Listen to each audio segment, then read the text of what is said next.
Irmãos, quero saudar a todos com a paz do Senhor Jesus, mais uma vez. Agradecer de coração o convite para participar dessa conferência. Obrigado, pastor Ederson. Obrigado a todos os irmãos que tornaram possível a nossa chegada aqui. E estamos muito gratos, especialmente pelo tema da conferência, que fala a respeito da suficiência de Cristo, um tema sempre muito precioso para o nosso coração. Hoje à noite eu queria falar a respeito do tema da conferência, mas a partir de um capítulo difícil do Novo Testamento, e para o qual eu vou pedir a sua atenção e que você possa seguir em oração. Eu estou me referindo a Romanos capítulo 9, e eu quero pedir que você abra sua Bíblia lá, onde o apóstolo Paulo trata da questão da rejeição de Cristo da parte do povo escolhido, do povo eleito de Deus no Antigo Testamento, que é Israel. Por que a nação de Israel, que esperava Cristo, que tinha todas as promessas, quando Cristo chegou, não reconheceu, o rejeitou, na verdade, e o crucificou pela mão dos romanos e perseguiu os seus discípulos e assim por diante.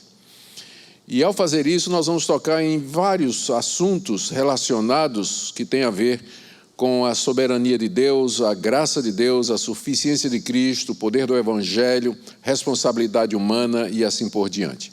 Então, é um texto muito rico e também muito complexo. Ele sempre esteve no meio da polêmica entre os evangélicos a respeito da soberania de Deus e da liberdade humana. E não pretendo responder perguntas todas, mas eu sei que pessoas sairão daqui com algumas respostas e outros sairão com mais perguntas ainda. Mas esse é o poder do texto bíblico para nos confrontar, e ele vem como um espelho para nós, onde nós olhamos e nos vemos e procuramos então nos corrigir a partir daquilo que nos é dado. Muito bem, então vamos lá, vamos ler Romanos capítulo 9, a partir do verso 1. O apóstolo Paulo escrevendo diz: digo a verdade em Cristo, não minto, testemunhando comigo no Espírito Santo a minha própria consciência. Tenho grande tristeza e incessante dor no coração, porque eu mesmo desejaria ser anátema, separado de Cristo por amor de meus irmãos, meus compatriotas segundo a carne. São israelitas, pertence-lhes a adoção e também a glória, as alianças, a legislação, o culto e as promessas. Deles são os patriarcas e também deles descende o Cristo segundo a carne, o qual é sobre todos Deus bendito para todos sempre. Amém. E não pensemos que a palavra de Deus haja falhado, porque nem todos os de Israel são de fato israelitas. Nem por serem descendentes de Abraão são todos seus filhos, mas em Isaque será chamada a tua descendência. Isso é, esses filhos de Deus não são propriamente os da carne, mas devem ser considerados como descendência os filhos da promessa, porque a palavra da promessa é essa: por esse tempo virei e Sara terá um filho. E não ela somente, mas também Rebeca, ao conceber de um só, Isaque nosso pai. E ainda não eram gêmeos nascidos, nem tinham praticado o bem ou o mal, para que o propósito de Deus quanto à eleição prevalecesse, não por obras, mas por aquele que chama, já fora dito a ela: o mais velho será servo do mais moço. Como está escrito: amei Jacó, porém me aborreci de Esaú. Que diremos, pois, à injustiça da parte de Deus? De modo nenhum. Porque ele diz a Moisés: terei misericórdia de quem me aprouver ter misericórdia, e compadecer-me-ei de quem me aprouver ter compaixão. Assim, pois, não depende de quem quer ou de quem corre, mas de usar Deus a sua misericórdia. Porque a Escritura diz a Faraó: para isso mesmo te levantei, para mostrar em ti o meu poder e para que o meu nome seja anunciado por toda a terra. Logo, tem ele misericórdia de quem quer e também endurece a quem lhe apraz. Tu, porém, me dirás: de que se queixa ele ainda? Pois quem jamais resistiu à sua vontade? Quem és tu, homem, para discutires com Deus? Porventura pode o objeto perguntar a quem o fez: por que me fizeste assim? Ou não tem o oleiro direito sobre a massa para do mesmo barro fazer um vaso para honra e outro para desonra? Que diremos, pois, se Deus, querendo mostrar sua ira e dar a conhecer o seu poder, suportou com muita longanimidade os vasos de ira preparados para a perdição, a fim de que também desse a conhecer as riquezas da sua glória em vasos de misericórdia que para a glória preparou de antemão, os quais somos nós, a quem também chamou, não só dentre os judeus, mas também dentre os gentios, assim como diz em Oséias: chamarei povo meu ao que não era meu povo, e amada a que não era amada. E no lugar em que se lhes disse: vós não sois meu povo, ali mesmo serão chamados filhos do Deus vivo. Mas relativamente a Israel, dele clama Isaías: ainda que o número dos filhos de Israel seja como a areia do mar, o remanescente é que será salvo, porque o Senhor cumprirá sua palavra sobre a terra cabalmente e em breve. Como Isaías já disse: se o Senhor dos Exércitos não nos tivesse deixado descendência, ter-nos-íamos tornado como Sodoma e semelhantes a Gomorra. Que diremos, pois?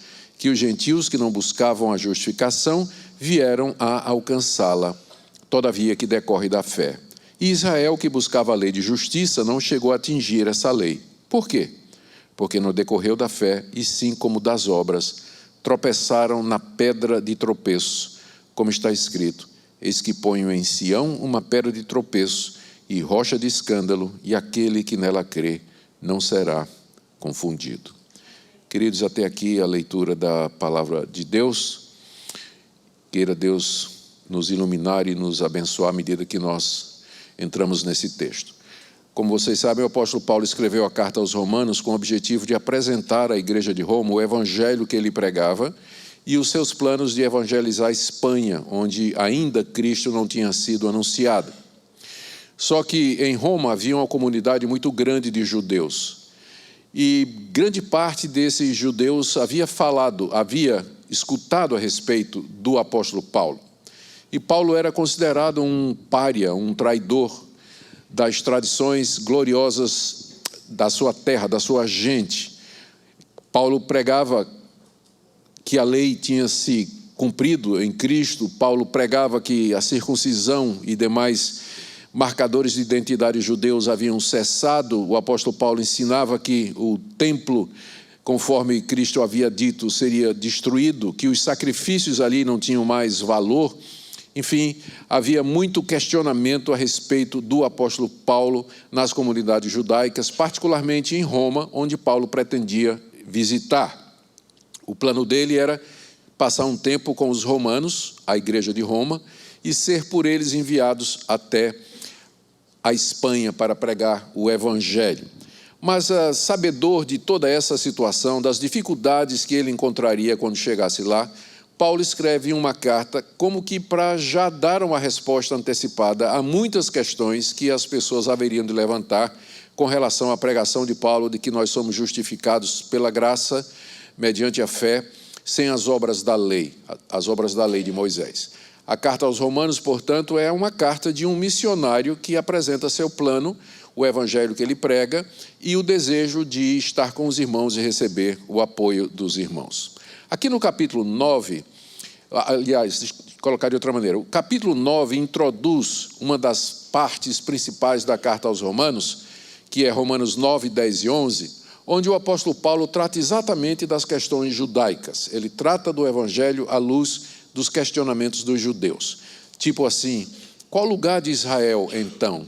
Por que que os judeus rejeitaram a Cristo? Por que que você, Paulo, é tão perseguido pelo seu próprio povo? Se o Messias que você está pregando é o Messias verdadeiro, por que que os descendentes de Abraão não o reconheceram e se mantiveram na incredulidade? Eram questões que o apóstolo Paulo sabia que haveria de responder.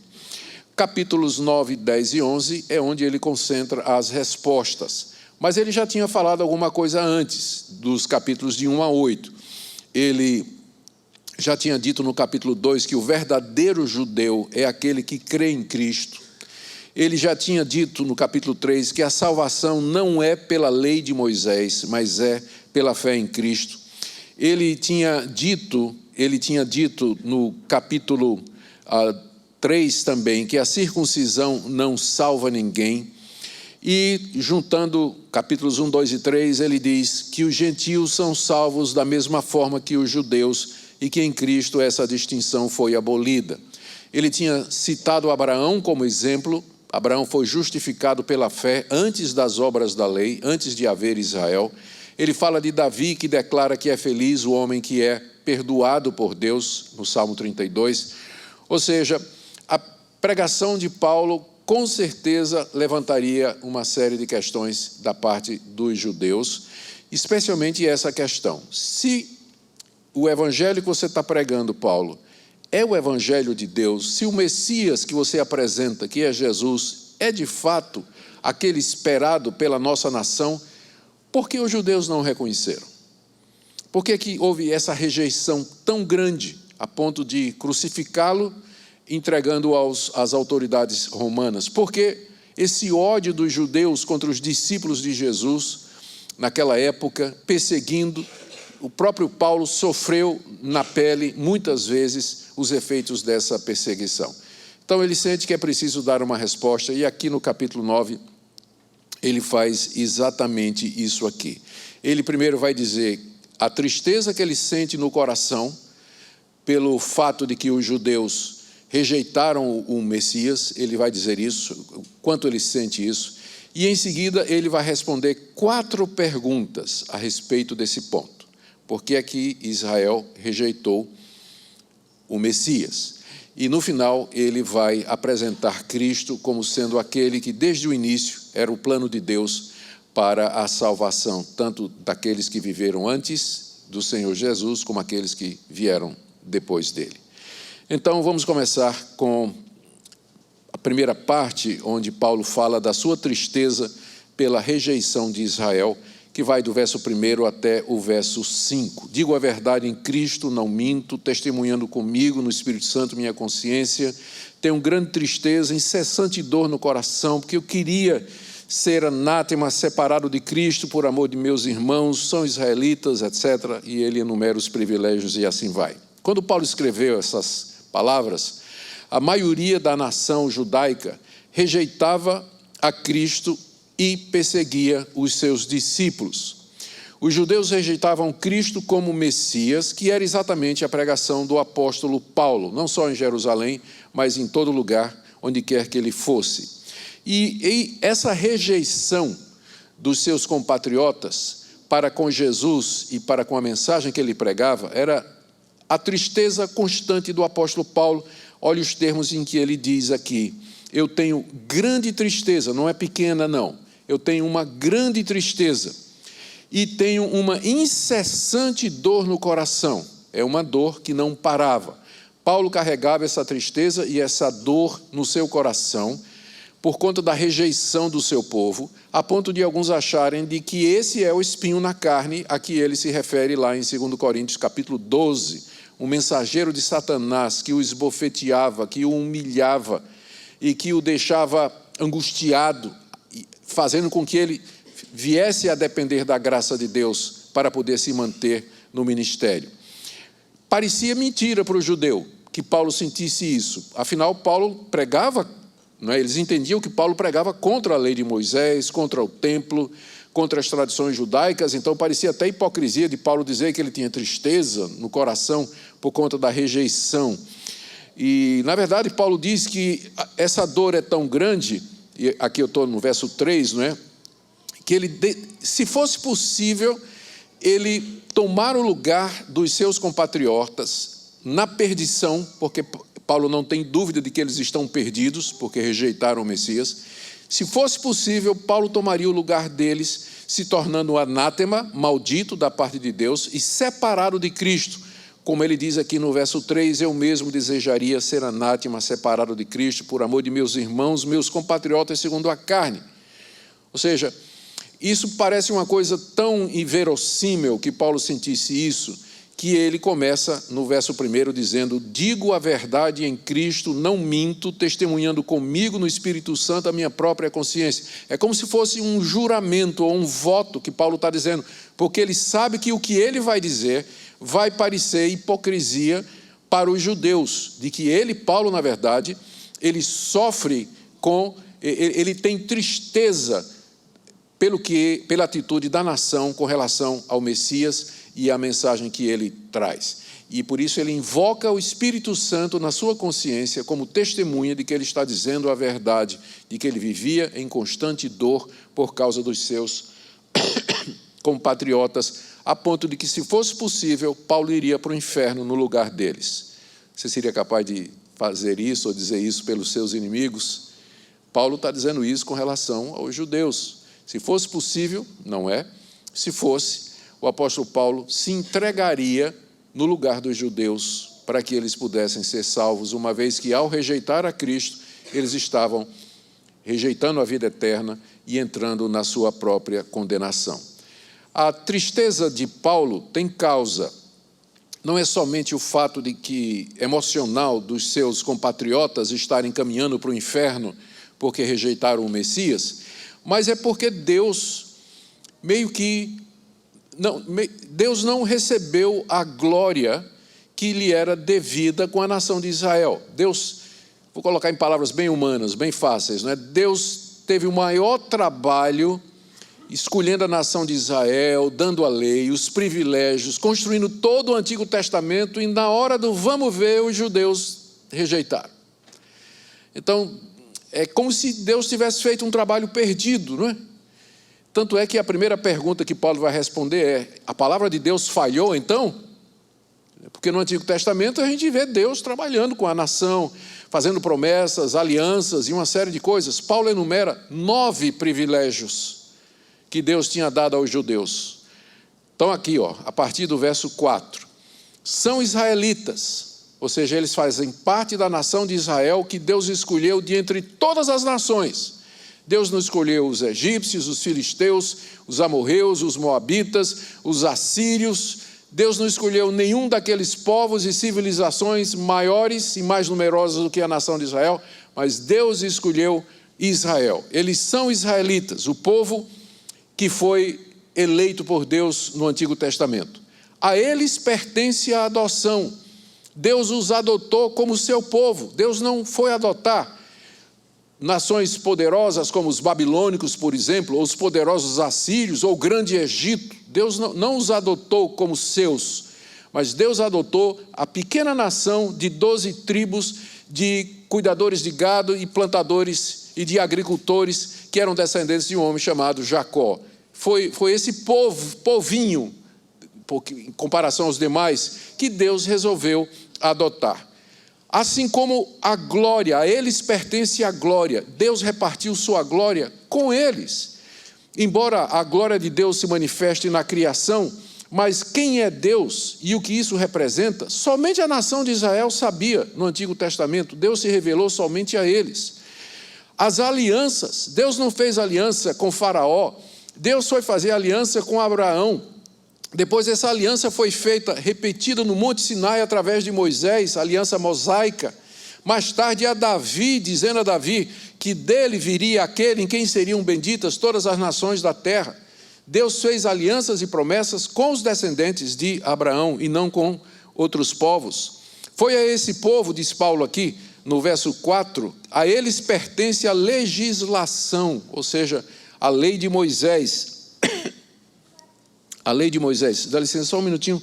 Eu preciso abrir isso aqui com... A gente desenvolve algumas habilidades, reverendo, com os anos. Abrir uma garrafa só com um dedão e o indicador, né? A legislação é toda aquela lei que Deus deu à nação de Israel através de Moisés no Monte Sinai, e que tinha a ver com sacrifícios de animais, o ministério dos levitas, a construção do tabernáculo, a disposição das ofertas, a maneira de viver, a lei que dispunha sobre a vida em sociedade dos judeus. Deus revelou a sua santidade, a sua sabedoria, a sua santa lei somente aos judeus e a mais ninguém. Os outros povos tinham na consciência e na natureza uma revelação geral de Deus, inclusive a consciência do certo e do errado, mas não a esse nível de clareza como Deus fez com a nação de Israel. Deus deu a eles, em sexto lugar, o culto, a maneira certa de adorar a Deus. Todas as outras nações adoravam algum tipo de Deus e queriam chegar até esse Deus, mas eles não sabiam como adorar a Deus corretamente. Daí inventaram cultos, inventaram deuses, adoraram ídolos, imagens de escultura, coisas abomináveis diante de Deus, mas Israel tinha o verdadeiro culto. Deus revelou como ele deveria ser adorado, e ele revelou às nações de Israel, a nação de Israel. Em sétimo lugar, Deus deu as promessas a Israel, começando com Abraão: em ti serão benditas todas as nações da terra. Abençoarei os que te abençoarem, amaldiçoarei aqueles que te amaldiçoarem. De ti farei uma grande nação. As promessas de Deus foram feitas a Abraão e os seus descendentes. Deles, dos judeus, são os patriarcas, estou no verso 5. Deles são os patriarcas, Abraão, Isaque e Jacó, com quem Deus fez essas alianças, a quem deu as promessas. E por último e maior de todos, final do verso 5, e também deles descende o Cristo, segundo a carne, o qual é sobre todos, Deus bendito para todo sempre. Amém. Aqui nós temos uma das passagens do Novo Testamento que com maior clareza fala da divindade de Cristo e chama Cristo de Deus. Se alguém disser a você, onde é que tem no Novo Testamento que Jesus Cristo é chamado de Deus? Você pode citar aqui Romanos capítulo 9. Também deles descende o Cristo segundo a carne, o qual é sobre todos Deus bendito para todo o sempre. A grande questão, então era isso que entristecia o apóstolo Paulo, que depois de Deus ter dado todos esses privilégios à nação de Israel, a nação rejeita exatamente o Cristo que descende deles, que veio deles, que é Deus bendito eternamente, está sobre todos. Então, Deus não recebeu a glória. Pareceria que o plano de Deus tinha falhado, que toda a estratégia de Deus, tudo que ele fez no Antigo Testamento, tudo isso foi em vão, porque na hora que ele envia o seu filho como cumprimento de todas aquelas promessas, alianças, legislação, culto, os judeus não compreendem. E aí então vem o primeiro questionamento: será que a palavra de Deus falhou? Deus falhou. Ele não conseguiu o que ele queria. Ele tinha um plano, mas esse plano foi abortado pelo arbítrio humano. Deus tinha um projeto, mas a liberdade humana jogou tudo por terra e Deus não conseguiu o que queria, porque ele resolveu respeitar a liberdade do homem e aceitar o que o homem quer, e assim, afinal, ele não fez, ou ele não obteve a glória que ele desejava, os efeitos que ele queria daquela nação. Essa é a primeira pergunta que é feita, que Paulo responde e que está aqui no verso 6.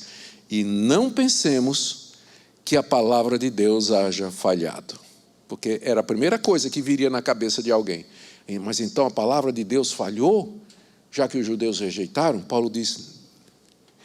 E aqui Paulo introduz um conceito que em inglês a gente diz blows your mind. É um conceito que ele diz assim: vocês que estão dizendo isso, que a palavra de Deus falhou, vocês estão partindo de um pressuposto errado. Vocês estão pensando que a aliança de Deus e que todas essas coisas Deus fez com os descendentes biológicos de Abraão. Mas a verdade é que existe um Israel dentro de Israel. E é com esse Israel espiritual que Deus fez o pacto, a aliança, as promessas, e é esse Israel espiritual que são os verdadeiros descendentes de Abraão. E eles creram no Messias. Eles já tinham no Antigo, não foram todos os judeus do Antigo Testamento que rejeitaram as promessas, o culto. A grande maioria, sim. Ler o Antigo Testamento é ler o fracasso da nação de Israel. Idolatria, um rei idólatra atrás do outro, juízes idólatras, profetas corrompidos, líderes que foram atrás de outros deuses, altares construídos sobre os templos, queima de incenso para o exército dos céus. A nação de Israel como um todo é assim. Os profetas, leia os profetas, não tem um profeta que não condene a idolatria de Israel no Antigo Testamento. Não tem nenhum. Mas no meio desse povo, tinha aquilo que Deus disse a Elias: guardei para mim 7.000 que não dobraram o joelho a Baal. Esses 7.000 que não dobraram o joelho a Baal é o que nós chamamos do remanescente, ou a verdadeira descendência, ou o verdadeiro Israel, ou a igreja de Deus, o verdadeiro povo de Deus, que é o que Paulo vai dizer em seguida. Verso 6, não pensemos que a palavra de Deus haja falhado, porque nem todos os de Israel são de fato israelitas. Então, vocês estão operando com o pressuposto errado. Vocês estão pensando que todo mundo que é descendente de Abraão, de Israel, é israelita. Todo mundo que nasceu em Israel é israelita. Não. Nada disso. Verso 7. Nem por serem descendentes de Abraão, são todos seus filhos. Esse foi exatamente o argumento que os fariseus usaram quando foram falar com João Batista, e João Batista exigiu que eles se batizassem, se arrependessem, e eles disseram, nós somos filhos de Abraão.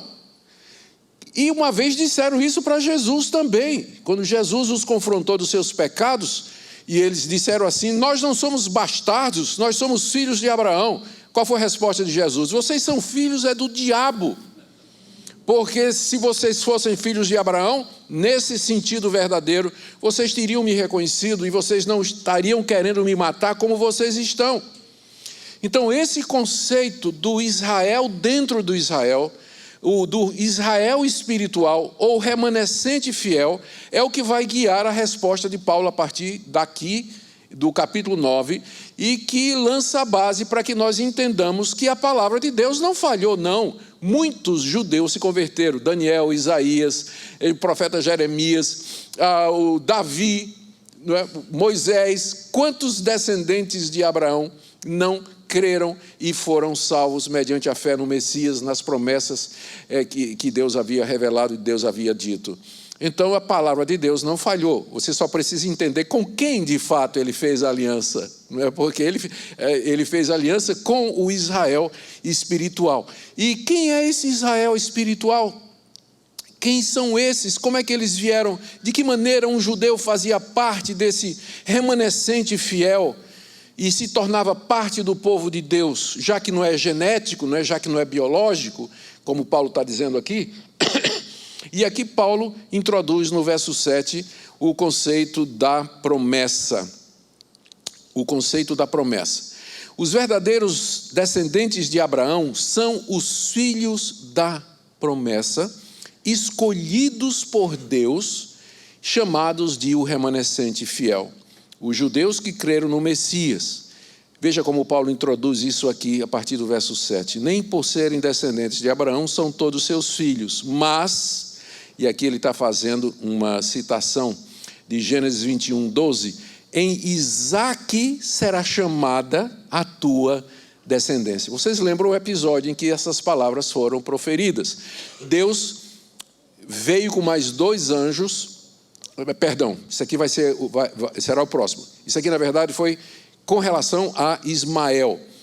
Na espera da promessa de Deus de que dele viria uma descendência numerosa, Abraão acabou acedendo ao desejo da sua esposa de ter um filho através da escrava Agar. E fizeram aquele plano de onde veio o primogênito de Abraão, chamado Ismael, que teria por direito a primogenitura e por onde viria a descendência de Abraão. E Abraão talvez até pensava que ele, apesar de ter nascido da escrava, que ele seria aquele em quem Deus haveria de cumprir as promessas. Mas Deus, numa certa altura, vocês conhecem a história, Deus manda que Abraão despeça a escrava Agar, juntamente com Ismael, e diz, em Isaque já tinha nascido a essa altura, será chamada a tua descendência. Ambos eram filhos de Abraão. Ismael era o mais velho, tinha direito à promessa, à primogenitura, mas Deus disse, não é Ismael, é Isaque. Em Isaque será chamada a tua descendência. Ou seja, um ato soberano de Deus.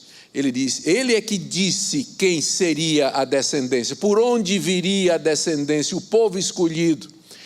E aí a conclusão está no verso 8, isto é, esses filhos de Deus, que é outro nome para a descendência, o remanescente fiel, esses filhos de Deus não são propriamente os da carne, mas devem ser considerados como descendência os filhos da promessa. Ou seja, esse povo que se salvou de entre os judeus que se salvaram no Antigo Testamento, que faziam parte do verdadeiro povo de Deus, com quem Deus tinha aliança, eles foram chamados por Deus. Eles foram trazidos por Deus, escolhidos por Deus. A gente vai ver isso aqui mais adiante. A bifurcação começa aqui, não é? Ele começou mencionando Isaac, mas antes disso, ele já tinha 2 exemplos. E aqui, a partir do verso 9, o apóstolo Paulo tira um argumento da história dos patriarcas. Primeiro, a escolha de Isaac. Veja o verso 9. Porque a palavra, perdão, já foi falado aqui, agora a escolha de Esaú, capítulo 9, a partir do verso 9. Porque a escolha de Jacó. Porque a palavra da promessa é essa: por esse tempo virei e Sara terá um filho.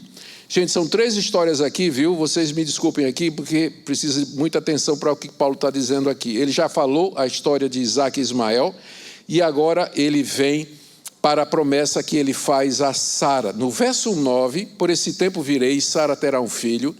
Essa expressão é daquele momento em que Deus vem destruir Sodoma e Gomorra, ele mais 2 anjos, chega até a tenda de Abraão, é servido por Abraão, e enquanto estão comendo, Abraão ouve a promessa de Deus: daqui a 1 ano eu vou voltar e você estará com o seu filho. Sara terá dado à luz. Sara já era velha, Isaac já era velho, eles não tinham a menor condição de dar à luz, de ter um filho.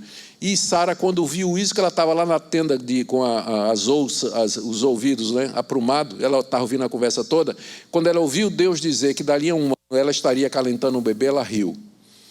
E Deus ouviu e disse: por que é que você riu? Ela negou, né, dizendo: não riu. Mas Deus disse: não, você riu mesmo. Mas era para rir, não é? Ela já tinha 90 e poucos anos, Abraão também, não tinham mais condição de ter filhos, mas Deus disse: você vai ter um filho. E o filho de Abraão, Isaac, nasceu exatamente dali a 1 ano. Ele nasceu conforme a promessa. Nasceu conforme a promessa. Não foi segundo a carne, porque foi um nascimento sobrenatural. E agora vem o terceiro exemplo, que está aí no verso 10. E não ela somente, mas também Rebeca, ao conceber de um só, Isaac, nosso pai. E ainda não eram gêmeos nascidos, nem tinham praticado bem ou mal, para que o propósito de Deus quanto à eleição prevalecesse, não por obras, mas por aquele que chama.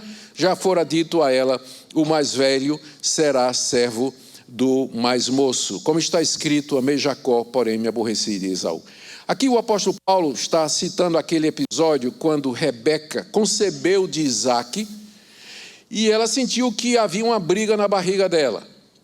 E ela foi consultar a Deus, provavelmente através do oráculo ou do seu próprio marido, porque os patriarcas funcionavam como sacerdotes também naquela época.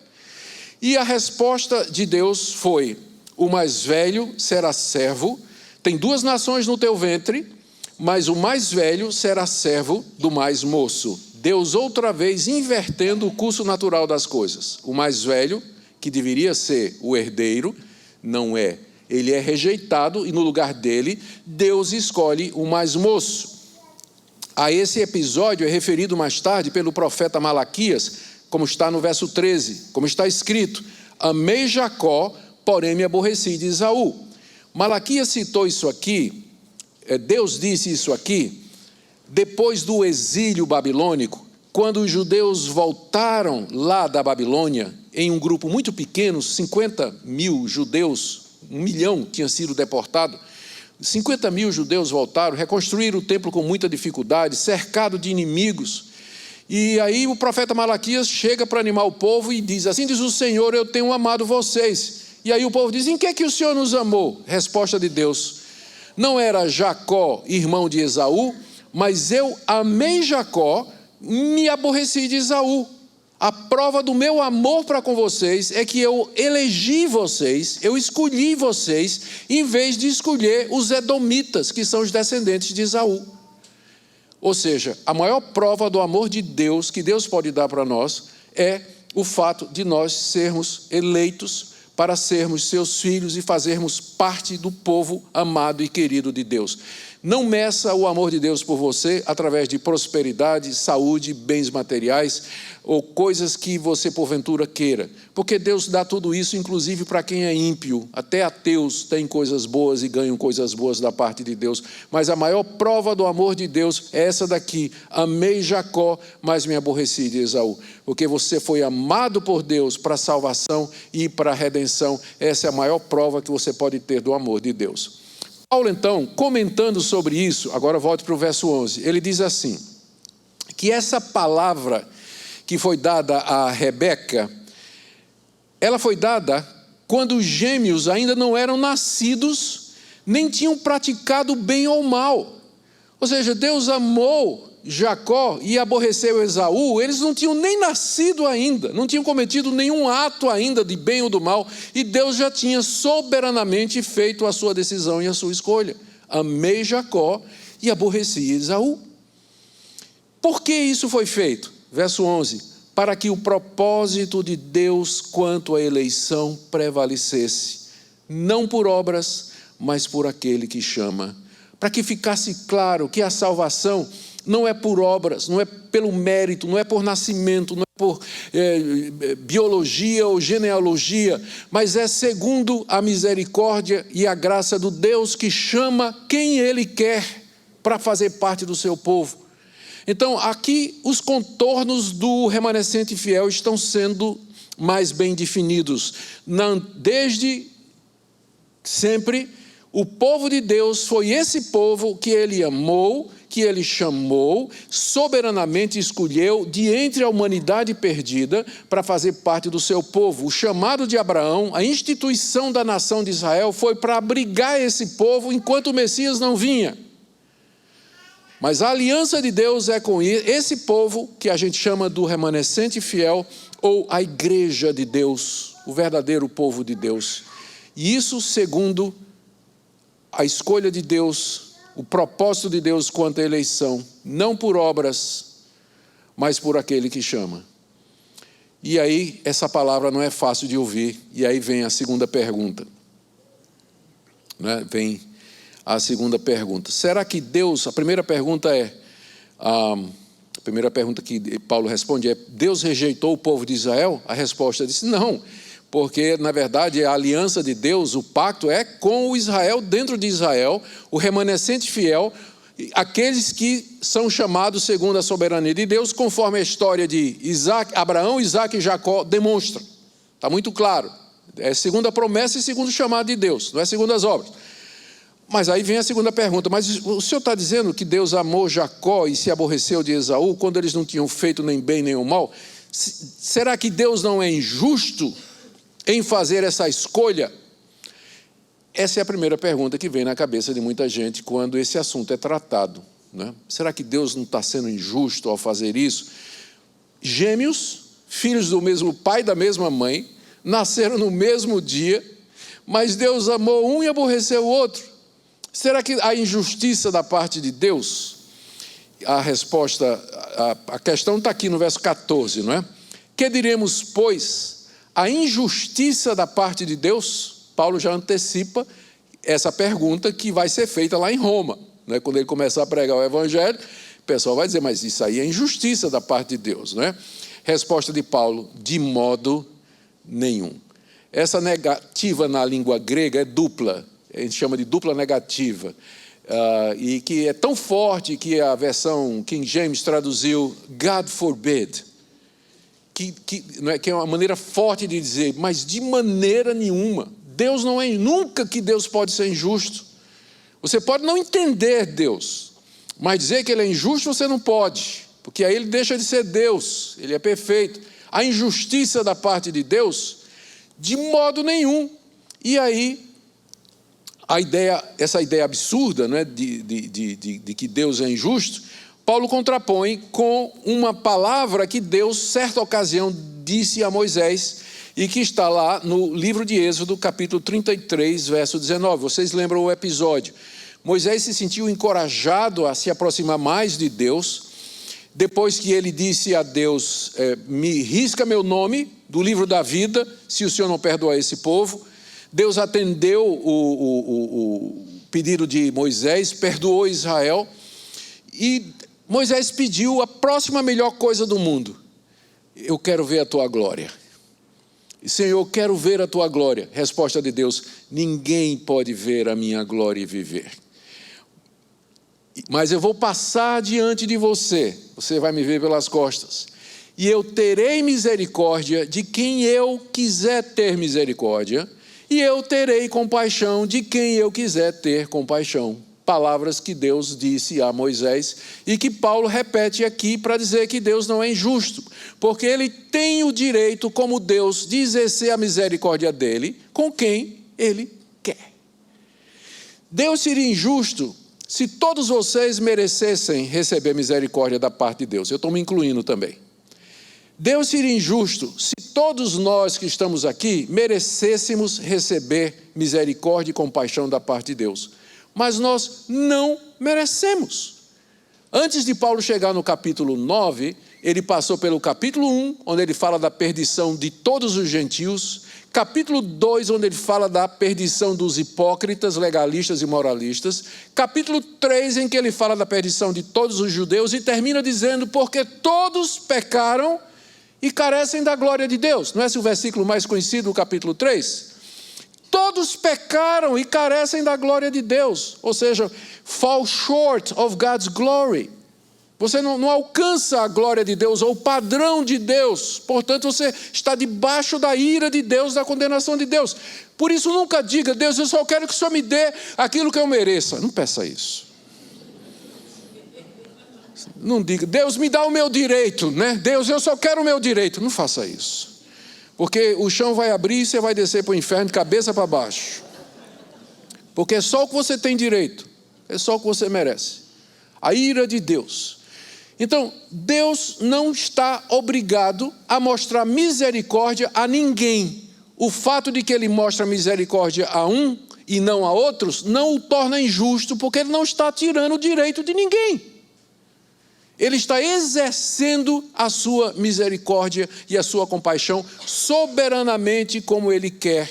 Essa é a resposta que Paulo está dando aqui, que foi a palavra que Deus disse a Moisés: terei misericórdia de quem eu quiser ter misericórdia, e terei compaixão de quem eu quiser ter compaixão.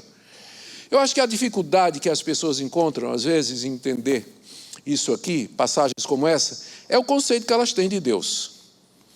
Se você crê no Deus da Bíblia, Criador de todas as coisas, eterno, onisciente, onipotente e onipresente, imutável no seu ser, na sua sabedoria, totalmente outro de nós, distinto da sua criação, imanente, porém transcendente. O Deus que é justo, verdadeiro, reto, que não comete erro. Se você crê nesse Deus, você vai entender que ele tem o direito de dizer isso aqui: eu terei misericórdia de quem eu quiser ter misericórdia. Eu não estou obrigado a mostrar compaixão a ninguém. E se eu faço porque quero, e não porque sou compelido por alguma razão externa, como por exemplo a justiça humana, ou o mérito humano, ou as obras humanas, ou a religiosidade humana. Terei misericórdia de quem eu quiser ter misericórdia. Olha a conclusão de Paulo no verso 16. Assim, pois, não depende de quem quer ou de quem corre, mas de usar Deus a sua misericórdia. Aqui está dizendo que a gente tem que querer e a gente tem que correr. Ou seja, o fato de Deus ser soberano na dispensação da sua misericórdia não quer dizer que a gente então vai ficar assim quietinho e dizer: bom, eu vou ficar aqui esperando que, torcendo para que eu tenha a sorte de ser alguém que Deus vai derramar a sua misericórdia. Não, você tem que querer e você tem que correr, não é isso que está dizendo aqui? Só que no final, não adianta você querer e não adianta você correr se você não quiser a coisa certa e correr para o lugar certo. E isso quem dá é Deus. Todo ser humano quer e corre, porque ninguém quer ir para o inferno, ninguém quer ser condenado.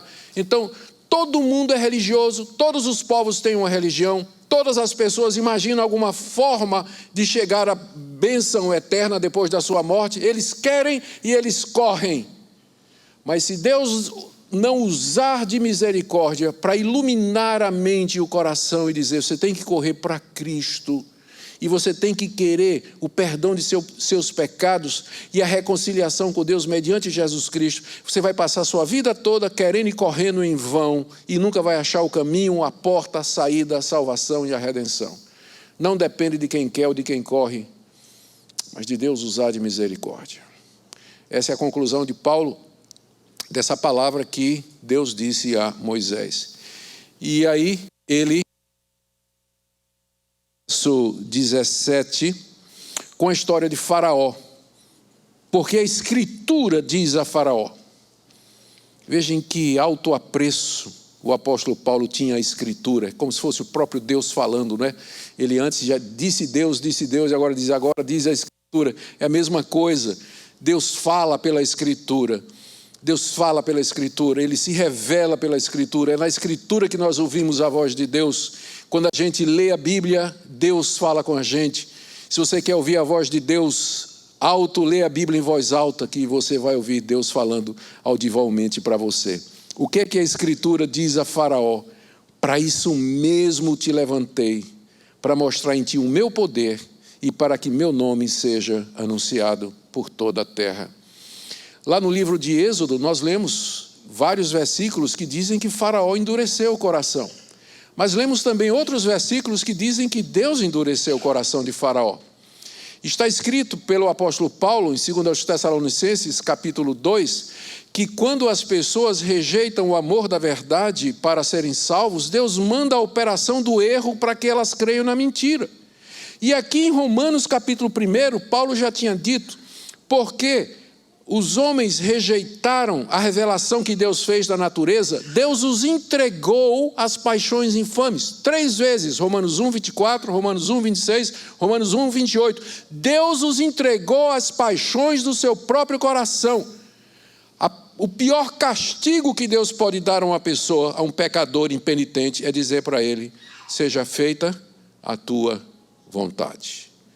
Deus endurece quem já endureceu o coração. Faraó tinha endurecido o coração, Deus o endureceu.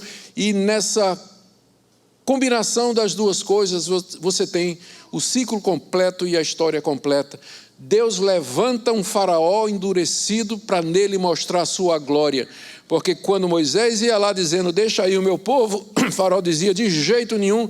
E Deus então mostrava o seu poder sobre os deuses do Egito, sobre Faraó, sobre toda a terra, sobre todas as pessoas.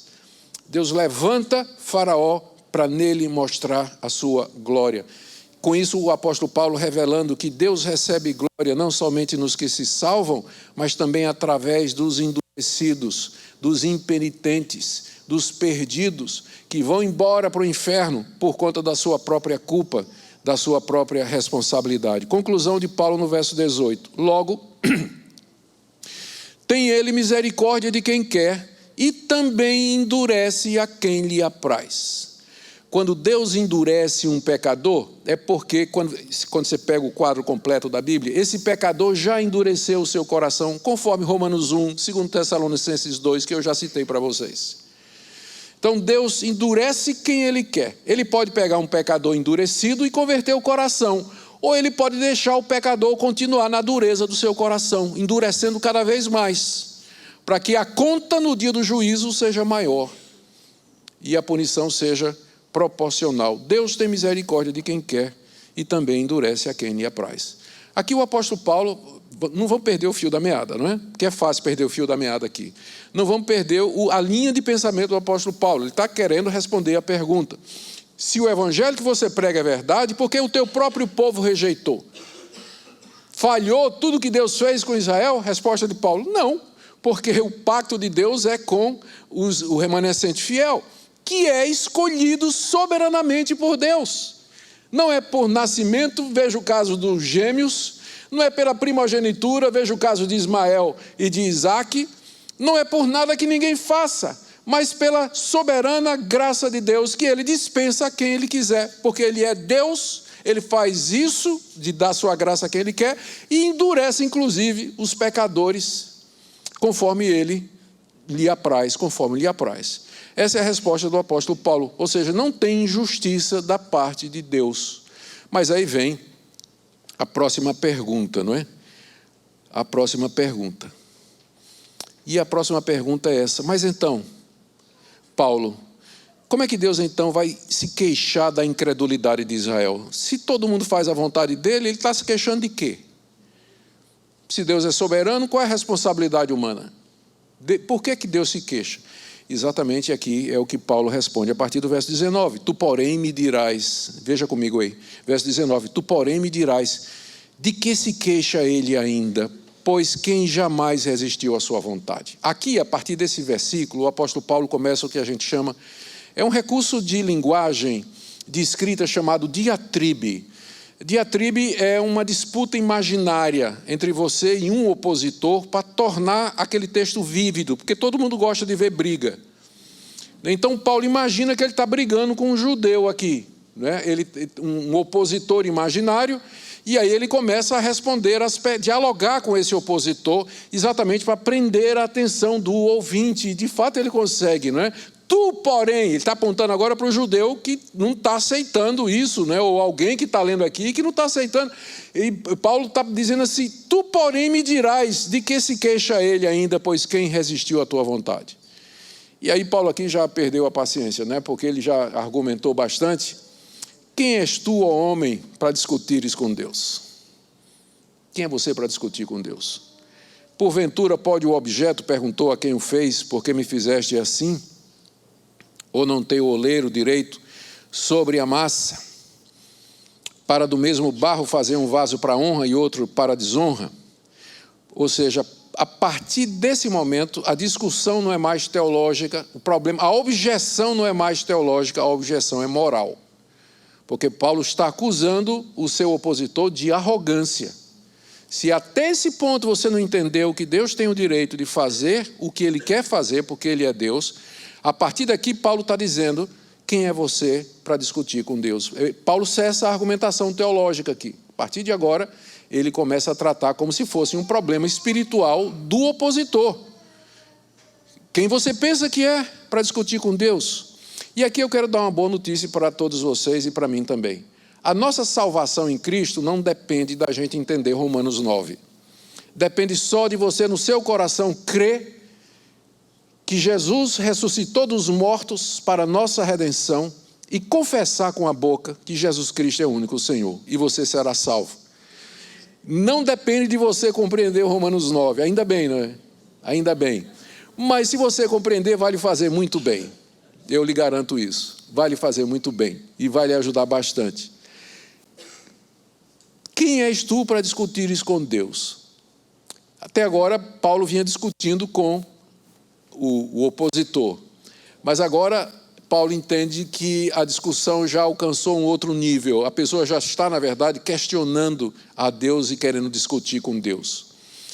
E a resposta de Paulo é dizer, nós não temos como entrar numa discussão com Deus a respeito dos seus desígnios, dos seus decretos e dos seus propósitos, porque a diferença é muito grande. Deus é totalmente outro. É um ser transcendente e eterno, não cabe na cabeça da gente. A gente só sabe de Deus o que Ele revelou nas Escrituras. Então nós temos de nos contentar com aquilo que Deus nos disse, aquilo que é suficiente para que a gente viva aqui nesse mundo. A Bíblia, ela não é exaustiva a respeito de Deus, ela é suficiente para que nós conheçamos o que de Deus se pode conhecer. Eu estou citando Romanos 1. O que de Deus se pode conhecer, para que nós sejamos salvos e vivamos aqui nesse mundo em comunidade que adora e que serve a Deus aqui nesse mundo. Mas nós não conhecemos tudo a respeito de Deus. Então, entrar numa discussão com Deus vai acabar como a história de Jó, não é? Que foi mais ou menos isso que aconteceu. Jó, diante da perda de tudo, sem entender o motivo, ele se queixa de Deus, sim, de maneira respeitosa, durante todo o seu livro, e no final, quando Deus aparece diante de Jó, não é para dar uma resposta educada, no sentido de teologicamente informada, ou uma resposta sofisticada de teologia. Deus simplesmente chega para responder a Jó dizendo assim, onde é que tu estava quando eu criei as estrelas? As galáxias, você estava onde, Jó? Quando eu chamava cada estrela pelo nome, Onde é que você estava? A resposta de Deus foi dizer para Jó: Jó, não te cabe questionar os meus caminhos e os meus desígnios, porque a diferença é muito grande. Eu sou o Criador Todo-Poderoso, Senhor dos céus e da terra. Você é barro na mão do oleiro, que é exatamente a alegoria que Paulo vai usar aqui, tirada de Isaías e de Jeremias. Não tem o oleiro direito sobre a massa para do mesmo barro fazer um vaso para honra e outro para desonra? O oleiro mete a mão no barro e tira um bocado de barro, faz um vaso de flores maravilhoso, lindo, que vai embelezar a sala de jantar, sala de receber visitas da dona de casa, cheio de flores, de rosas, enfim. O mesmo barro é usado para fazer um lixeirinho, onde vai ser jogado detritos e coisas dessa natureza. Não quis ofender ninguém com essa comparação, tá certo? Mas é o que Paulo está falando aqui, vaso de honra e vaso. Um vaso que vai ter um uso nobre, um uso exaltado, e outro vaso que vai ter um uso exatamente ao contrário. O que Paulo está dizendo aqui, essa alegoria de Paulo, quer dizer simplesmente o seguinte, que Deus, da massa corrompida da humanidade, Ele tirou pessoas em quem Ele quis mostrar a sua graça, a sua misericórdia, através do perdão de pecados, e da mesma humanidade perdida, Ele tirou aqueles em quem Ele mostraria a sua justiça e a sua santidade, vasos preparados para a sua ira. Será que o oleiro não tem o direito de fazer isso? Pergunta o apóstolo Paulo. Verso 22, que diremos, pois, se Deus, querendo mostrar sua ira, tem gente que pensa que Deus é só amor, não é? Não é, Deus não é só amor, não, Ele é amor.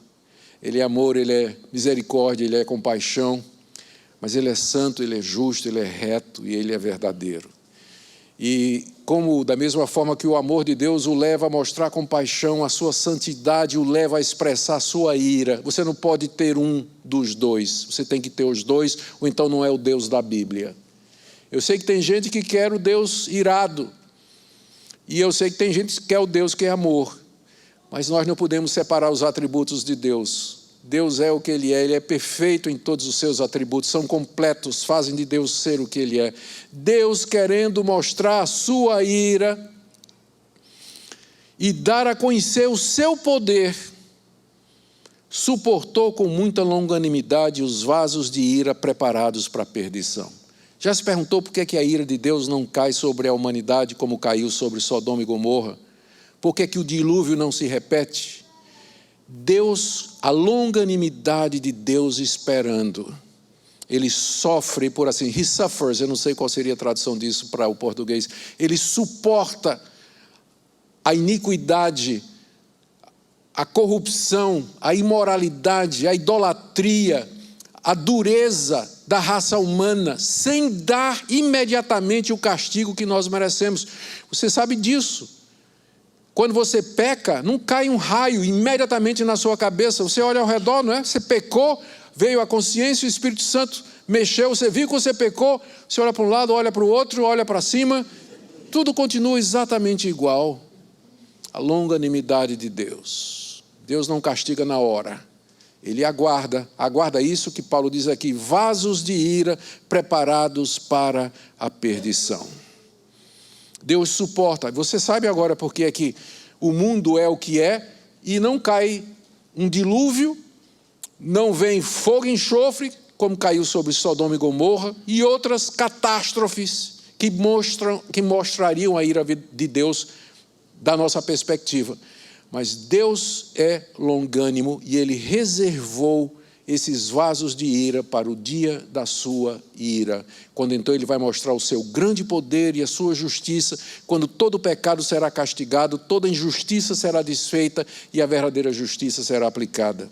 A fim de que, verso 23, Ele também desse a conhecer as riquezas da sua glória em vasos de misericórdia que para a glória preparou de antemão.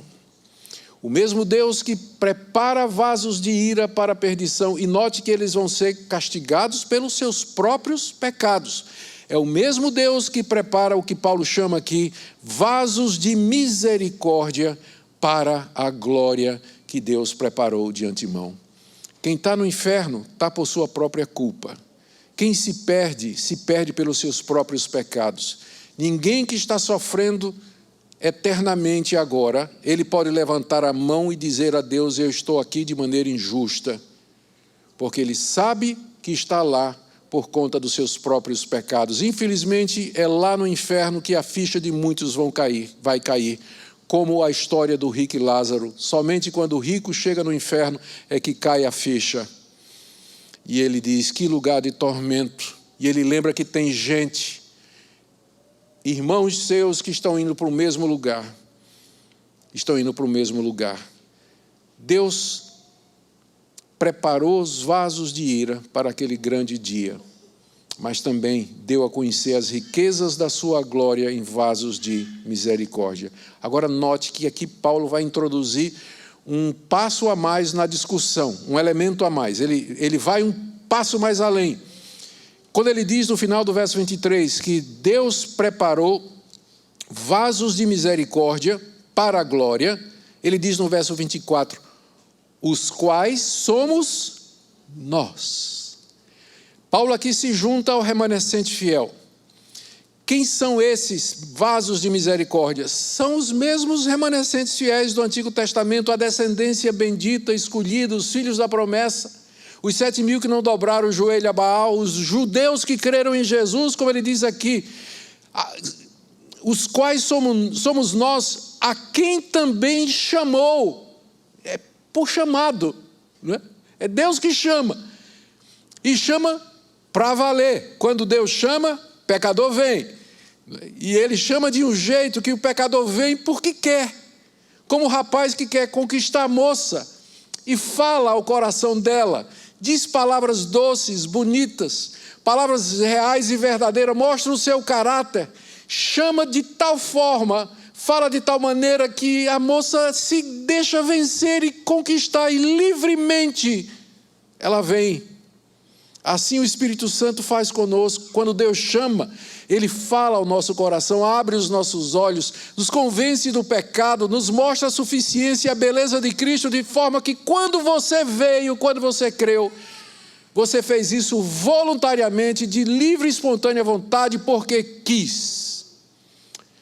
Eu acho que, não sei se já contei essa ilustração aqui, mas o pai da minha amada, o reverendo Francisco Leonardo, ele gostava de contar uma história para ilustrar isso aqui.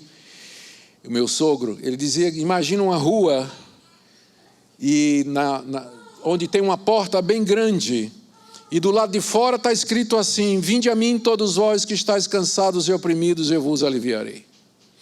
E a multidão passa ali pela frente, na rua, olha o letreiro no topo da porta. Uns não têm o menor interesse, outros põem a cabeça para olhar, ver o que é. Outros não dão nem atenção. Finalmente, alguém para, olha, vinde a mim todos vós que... Isso é para mim.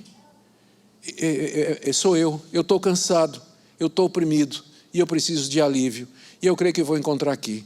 E você entra voluntariamente. Quando você entra, olha para a porta, do lado de dentro está escrito: só pode vir a mim aquele que o Pai trouxer. Depois que você entra, você olha para trás e diz: Deus, se não fosse o Senhor. Não é verdade? De noite, quando você se ajoelha para agradecer a Deus, para orar, você não diz assim: Senhor, eu me agradeço porque eu tomei a decisão, eu me agradeço porque... É isso que você faz? Não. Senhor Deus, eu te agradeço porque o Senhor me chamou, o Senhor botou alguém na minha vida, eu nasci num lar evangélico, eu ouvi a palavra de Deus, nasci num país livre onde o evangelho é pregado. Você dá a Deus toda a glória, não dá? Todo mundo de joelhos entende Romanos 9. Você sabe que é a glória de Deus, é a graça de Deus, é o poder de Deus. Os quais somos nós, o remanescente fiel, a quem chamou. Agora, não só dentre os judeus, mas também de entre os gentios. E aqui a gente pode quase imaginar os judeus dando um pulo, né? Porque essa era uma das razões que eles perseguiam Paulo, porque não queriam que Paulo pregasse o evangelho para os gentios. E aqui Paulo diz que o remanescente fiel, o povo eleito, é composto de judeus e gentios, chamados por Deus através da pregação do evangelho, chamados irresistivelmente. É esse o povo de Deus. Por isso que a palavra de Deus não falhou. O plano de Deus corre perfeito para a consumação, exatamente como ele tinha planejado. E para mostrar que ele não está dizendo nenhuma novidade, Paulo faz 4 citações do Antigo Testamento, 2 de Oséias e 2 de Isaías. Como diz Oséias, verso 25, chamarei povo meu a quem não era povo, e amada a quem não era amada. Aqui ele está citando Oséias, capítulo 2, verso 23. E em seguida ele cita Oséias, capítulo 1, verso 10. No lugar em que se lhes disse, vós não sois meu povo, se referindo ao gentio, ali mesmo os gentios serão chamados filhos do Deus vivo. Já estava dito nos profetas de que o remanescente fiel seria feito dos tementes a Deus, filhos de Abraão, e dos gentios que Deus haveria de chamar. Oséias é um exemplo. Mas Paulo não está satisfeito com isso. E Israel, e aí 2 citações de Isaías. A primeira, ele cita Isaías 10, de 22 a 23. Ainda que o número dos filhos de Israel seja como a areia do mar, o remanescente é que será salvo. Ou seja, não é o fato de ser filho de Abraão. Tem muita gente que pensa que é isso, né? Judeu, filho de Abraão, tá no céu. Não, de jeito nenhum. Se o judeu não crê em Jesus, ele vai para o inferno. Como os outros também. Tem distinção nenhuma nesse ponto. Ainda que os filhos de Israel sejam como a areia do mar, o remanescente é que vai ser salvo. Aquele remanescente que Deus amou, escolheu, o verdadeiro Israel, o Israel dentro de Israel. A semente santa, o povo de Deus, os eleitos, vasos de misericórdia. Tem tantos adjetivos e expressões que Paulo usa aqui para se referir a esse povo, que a gente pode simplesmente chamar de a igreja. A igreja de Deus, a verdadeira igreja. Verso 29, como Isaías já disse, se o Senhor dos Exércitos não nos tivesse deixado descendência, ter-nos-íamos tornado como Sodoma e semelhantes a Gomorra. Se não fosse a graça de Deus com o remanescente fiel, aquele judeu fiel dentro de Israel, que não concordava com a idolatria dos reis de Israel, que adorava o único Deus verdadeiro, que ia no templo oferecer os seus sacrifícios, que não se submetia à adoração de deuses pagãos e tudo mais, não fora a presença desse remanescente em Israel, Israel não seria diferente de Sodoma e de Gomorra. Os judeus seriam iguais a Sodoma e Gomorra. É o que o próprio Isaías está dizendo aqui. Paulo termina respondendo a 4ª pergunta. Vamos só lembrar aqui, não é? Para a gente não perder. Paulo começou dizendo que era triste por conta da rejeição de Israel. Mas aí vem a pergunta, quer dizer que Deus rejeitou o seu povo? Resposta de Paulo, não. Porque a aliança, na verdade, é com a descendência fiel. E que é escolhida segundo a soberania de Deus. Aí, segunda pergunta, mas Deus não é injusto em fazer uma escolha de entre os descendentes de Israel? Escolher Jacó e aborrecer Esaú? Não, Deus não é injusto porque Ele usa de misericórdia com quem Ele quer e Ele endurece a quem Ele quer. Aí, terceira pergunta, mas aí... por que então Deus se queixa? Resposta de Paulo, mas agora você já partiu para a arrogância, não é? Quem é você para discutir com Deus? Quem você pensa que é para discutir com Deus? Deus, e aí, o barro pode perguntar ao oleiro, por que me fazes ou me dás essa forma, sim ou não? Nós vimos Paulo respondendo isso aqui, e vimos também que Deus tem vasos de misericórdia e vasos para a ira, e dessa forma que Ele manifesta a sua glória, e Paulo termina dizendo que o remanescente fiel é composto de judeus e gentios que creem no Senhor Jesus. Última pergunta. Mas Paulo, de tudo isso você ainda não respondeu a questão. Por que é que Israel, então, o Israel étnico, os filhos biológicos de Abraão, por que é que eles rejeitaram o Messias? Você ainda não respondeu isso. Resposta de Paulo, verso 30, por favor me acompanhe. Que diremos, pois? Que os gentios que não buscavam a justificação vieram a alcançá-la, todavia que decorre da fé. E Israel, que buscava a lei de justiça, não chegou a atingir essa lei. Por quê? Porque não decorreu da fé, e sim como que das obras. Tropeçaram na pedra de tropeço, como está escrito, eis que ponho em Sião uma pedra de tropeço e rocha de escândalo, e aquele que nela crê não será confundido. Paulo termina aqui de responder essa questão dizendo: os gentios que não buscavam a justiça vieram a alcançá-la, todavia a justiça que vem pela fé. E de fato os gentios não têm esse conceito de ser justificado diante de Deus. Eles adoram os seus deuses, na maior parte das vezes, para obter bênçãos, prosperidade, fartura, uma boa colheita, o gado prosperando no pasto, as chuvas no tempo certo, fertilidade da esposa e todas estas coisas. Os gentios buscam seus deuses por isso. Nunca os gentios estão interessados em assim, como é que eu faço para ser justificado diante de um Deus santo, até porque lhes falta a convicção de pecado e o conceito de pecado. Eles não buscavam isso. Quando Paulo lê o livro de Atos, Paulo vai pregar entre os gentios, entra na sinagoga, prega o evangelho, os judeus botam ele para fora, ele vai pregar na casa ao lado, começa uma igreja, os gentios vêm em massa, ouvindo o evangelho, se arrependendo dos seus pecados, abandonando a idolatria, crendo no único Deus verdadeiro e no seu Filho Jesus Cristo. Os gentios não buscavam, mas quando o evangelho foi pregado a eles, eles creram e eles foram salvos. Por que lei? Não a lei das obras, mas a lei que decorre da fé, final do verso 30. Eles creram em Jesus e eles foram justificados. Mas Israel não buscava ser justificado. Israel tinha o conceito de pecado, tinha recebido os 10 mandamentos ou não. Os 10 mandamentos qualificam o que é pecado. Mas Israel, que buscava ser justificado, não atingiu a justificação, né? Foi rejeitado. Por quê? Porque não decorreu da fé e sim das obras. Gente, aqui é preciso que a gente entenda uma questão muito importante. Tem gente que pensa que no Antigo Testamento a salvação era pela lei, que o judeu do Antigo Testamento se salvava pela prática das obras prescritas pela lei de Moisés. Mas agora veio, tanto é que eles dizem assim: o Antigo Testamento é lei, Novo Testamento é graça. Eu tenho uma coisa para dizer para você nessa noite: sempre foi pela graça, sempre foi pela fé. A lei foi dada não para salvar Israel, mas para que os descendentes de Abraão olhassem para a lei e dissessem assim: estou perdido, miserável homem que sou, quem me livrará do corpo dessa morte? A lei foi dada para isso.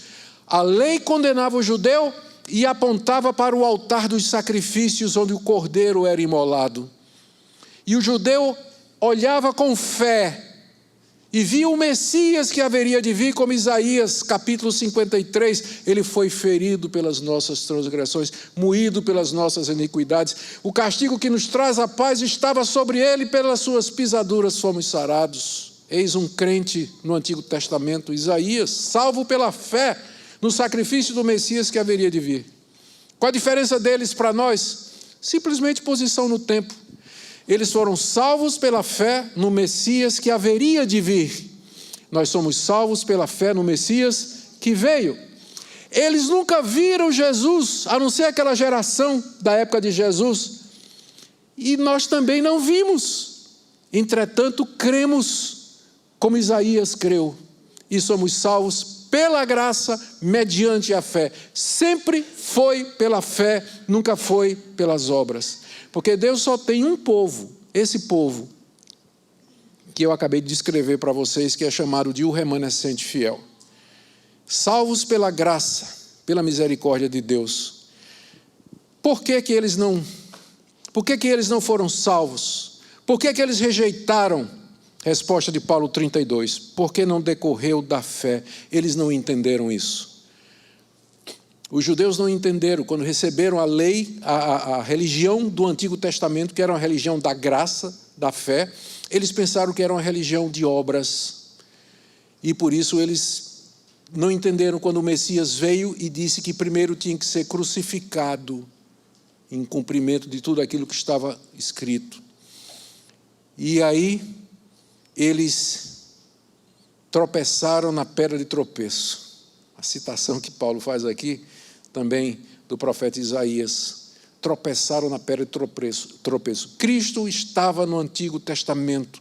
Era como que uma rocha Quem cria nele não era confundido, mas quem não cria batia na pedra e caía no chão. Eis que põe em Sião uma pedra de tropeço e rocha de escândalo, e aquele que nela crê não será confundido. Quem é essa rocha? É Cristo. Cristo no Antigo Testamento.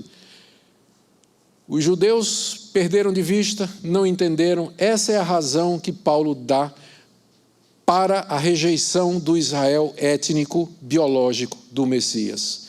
É porque eles pensavam que era por obras e não se sujeitaram à justiça de Deus, que mandou seu Filho morrer numa cruz, para que pela fé judeus e gentios pudessem ser salvos e receber a redenção. Eu quero terminar aqui, primeira coisa, fazer algumas aplicações aqui. Em primeiro lugar, eu sei que muita gente que tem dificuldade com o que nós acabamos de falar aqui, eles vão dizer que a eleição aqui é de nações. Deus está falando, a eleição aqui é de nações, a escolha para nações, amonitas e israelitas, né? Os ismaelitas versus os descendentes de Isaac. Mas, gente, não tem nada a ver com nação aqui, isso aqui está falando do destino individual, está falando de pessoas, não é verdade? Muito difícil você argumentar isso aqui, querer se livrar de Romanos 9, dizendo que tem a ver com nação, com serviço. Está falando de salvação e perdição, vasos de ira, vasos de misericórdia. Está falando de pessoas, e ainda que fosse de nações, nações são compostas de quê? De pessoas. É só empurrar o argumento um pouquinho mais para frente, mas no fim ele é o mesmo. Segunda coisa, o tema do nosso congresso é a suficiência de Cristo.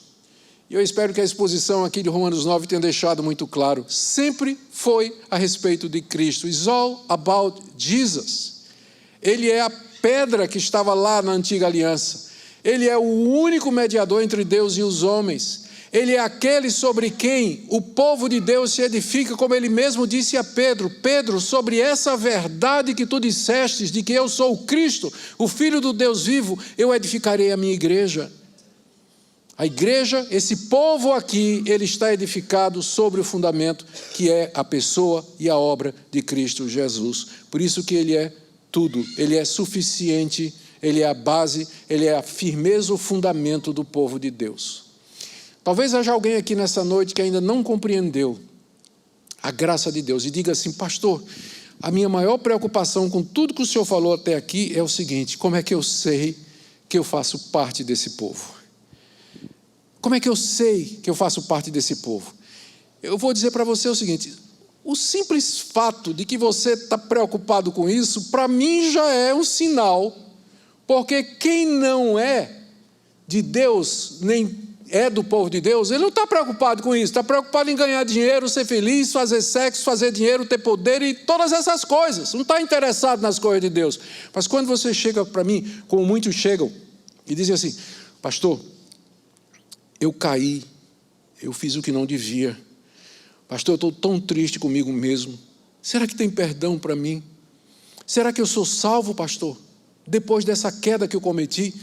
Digo: meu filho, o fato de você vir e fazer essa pergunta, um ímpio não faz isso. Ele está no pecado, mas ele está endurecido, ele está cego. No máximo que ele pode ter é remorso, medo das consequências do que ele fez. Mas verdadeira tristeza pelo pecado, só o eleito tem.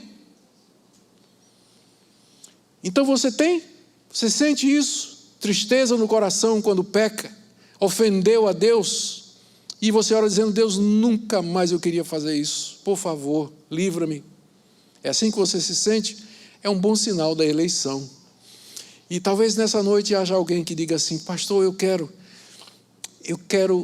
ir a Cristo, mas eu tenho medo de não ser parte desse povo, de não ser eleito. Eu quero, mas eu tenho medo disso. Eu tenho medo de chegar lá na porta do céu e São Pedro olhar lá o iPad dele e dizer: teu nome não está aqui.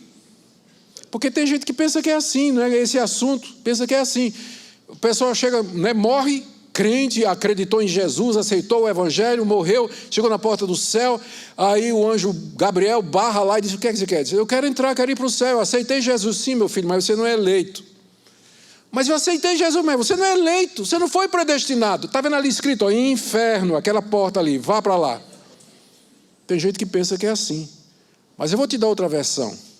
que mostra a verdade. Imagina uma multidão com tampões nos olhos, tampões nos ouvidos, caminhando todas juntas para um grande abismo sem fundo. E atrás deles, Deus gritando: voltem, voltem, vocês estão caminhando para a perdição. Ninguém ouve, ninguém escuta, ninguém se volta, até que Deus vem por trás, arranca as vendas dos olhos, tira os tampões do ouvido e diz: olha para onde você está indo, volte para o Salvador. E a pessoa e volta. Essa é que é a verdade, porque não tem ninguém querendo Deus, se Deus primeiro não gerar nele esse desejo e essa vontade.